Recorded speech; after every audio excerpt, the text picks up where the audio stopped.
जाएं। यूट्यूब पे जाने के बाद आप मेरे चैनल को सर्च करें JUST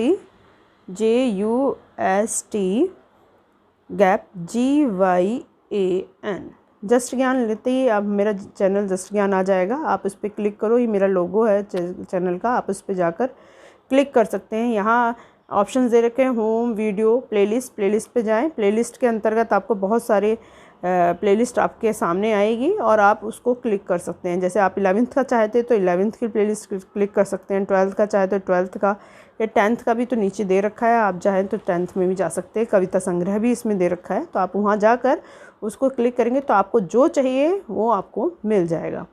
हेलो एवरीवन, आज हम आपके सामने जो वीडियो प्रेजेंट कर रहे हैं आपके लिए बहुत उपयोगी है। जो 11th क्लास के बच्चे आए हैं उन बच्चों का पाठ्यक्रम कैसे विभाजन किया गया है CBSE ने, वो उस वीडियो में बताया जा रहा है। और ये 2022 से 23 तक के पाठ्यक्रम के अनुसार CBSE द्वारा दिया गया पाठ्यक्रम है, तो इसको ध्यान में रखें क्योंकि अब की बार बहुत बड़ा परिवर्तन आया है। पहले हमारा टर्म 1 टर्म 2 था, अब की बार वो हटा दिया गया है। तो प्रश्न जो पत्र है वो 2 खंडों में होगा और 2 उसमें खंड होंगे। इसमें से आ खंड 45 वस्तु परक प्रश्नों से पूछा जाएगा, जिसमें केवल 40 प्रश्नों के ही उत्तर देने होंगे।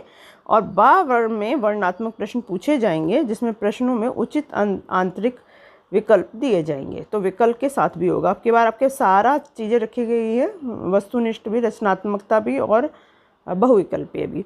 तो स्टार्ट करते हैं। संभाग जो अंक होगा, भारांक आपका 100 मार्क का है और निर्धारित समय है आपका 3 घंटे। तो 3 घंटे के अंदर दे रखा है, लेकिन 100 नहीं 80 मार्क का आपका क्वेश्चन आएगा। 100 मतलब किस तरह से आपको 100 मार्क मिलेंगे, उसको इसमें विभाजन किया गया है। पाठ्यक्रम का विभाजन कुछ इस प्रकार से है। सबसे पहले आपका अपठित गद्यांश होगा। जो एक अपठित गद्यांश होगा वो ज़्यादा से ज़्यादा 300 शब्दों का होगा, जिनमें से आपको 10 प्रश्न दिए जाएंगे, उसके आंसर आपको लिखने होंगे। फिर 2 अपठित पद्यांश होंगे। अपठित पद्यांशों में से एक पद्यांश आपको करना होगा और 5 मार्क के इसमें से क्वेश्चन आएंगे। इसके बाद जो आपका पाठ्य पुस्तक अभिव्यक्ति और माध्यम इकाई का से पाठ संख्या 1 और 2 पर आधारित बहुविकल्पीय प्रश्न होंगे। 1 से 1 अंक और 5 अंक, मतलब 1 अंक का होगा पर क्वेश्चन, जो कि 5 मार्क के ये आएंगे, बहुविकल्पीय आपके प्रश्न आएंगे। इसके बाद है पाठ्य पुस्तक आरोह भाग 1 से बहुविकल्पीय प्रश्न आपके दिए जाएंगे, जिसके अंतर्गत पाठ्य काव्यांश पर 5 बहुविकल्पीय प्रश्न दिए जाएंगे, मतलब काव्यांश से रिलेटेड भी 5 आएंगे और गद्यांश जो होगा उससे भी रिलेटेड आपके 5 आएंगे। इस प्रकार से 10 क्वेश्चन आपके अपनी पाठ्य पुस्तिका के प्रश्न में दिए जाएंगे। तो पाठ को अच्छे से पढ़ना है और कविता को भी। इसका पूरक पाठ्य पुस्तक में से 10 क्वेश्चन दिए जाएंगे। तो पूरक आपकी बार 10 क्वेश्चन उसमें आ रहे हैं। तो पूरक पाठ्य पुस्तक जब आप पढ़ रहे हो तो उसको थोड़ा ध्यान से पढ़ें, जिससे कि दिए गए क्वेश्चन का आंसर आप आराम से कर सको। इसके बाद है खंड बा। जैसा पहले ही बता दिया गया है कि आपके खंड 2 भागों में विभाजित है। तो खंड भाग के अंतर्गत है पाठ्य पुस्तक अभिव्यक्ति और माध्यम से सृजनात्मक लेखन की और व्यवहारिक लेखन पर संख्या 1, 2, 9, 10, 14, 15 और 16 पर आधारित होगा।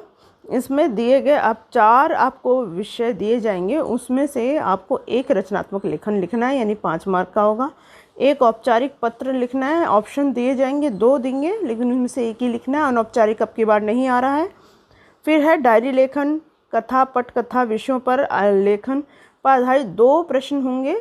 तो आपको 2 प्रश्न होंगे जो कि 3 मार्क के होंगे, यानी 6।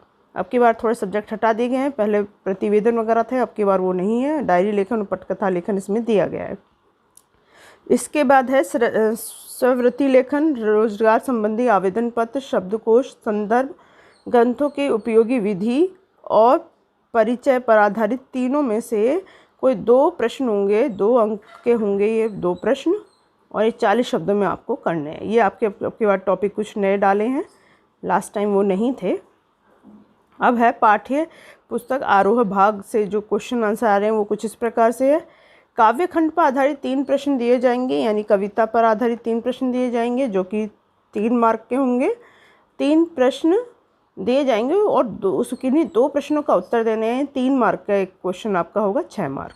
फिर उसके बाद काव्य से ही 2 मार्क का भी क्वेश्चन आएगा, ये वो 4 मार्क का होगा, यानी काव्य खंड से टोटल आपका 10 मार्क का क्वेश्चन आएगा।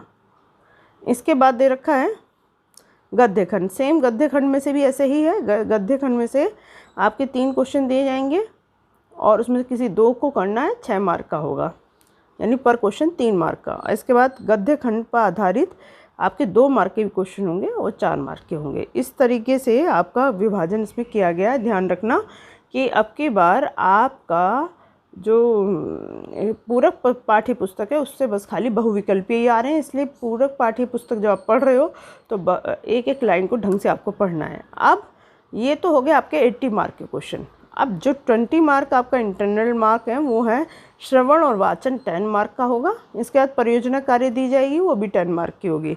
इस प्रकार से टोटल अंक भार हो गया आपका 100 मार्क का। अब आरोह भाग NCERT नई दिल्ली द्वारा प्रकाशित है और वितान भाग ये आपकी पुस्तक के बारे में बता रखा है, और अभिव्यक्ति और माध्यम NCERT नई दिल्ली द्वारा प्रकाशित है। तो ये जो है वो आपका आप चाहो तो अभिव्यक्ति माध्यम का क्वेश्चन वो ले सकते हैं पुस्तक, जो आपकी 12th में भी काम आएंगे। अब आपके पाठ्य पुस्तक में से जो पाठ हटा दिए गए हैं वो कौन से हैं, आप निशान लगा सकते हो अपनी बुक में।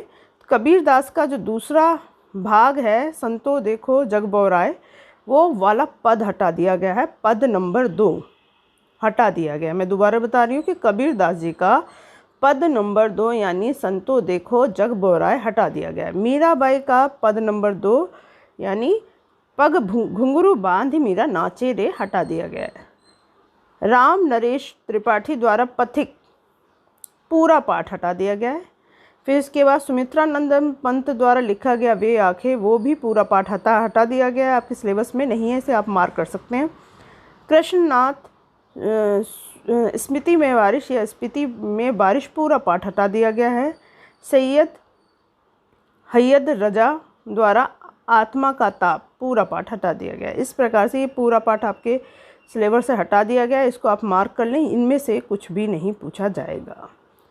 चलिए आज के लिए बस इतना ही, धन्यवाद। जाएं यूट्यूब पे, जाने के बाद आप मेरे चैनल को सर्च करें JUST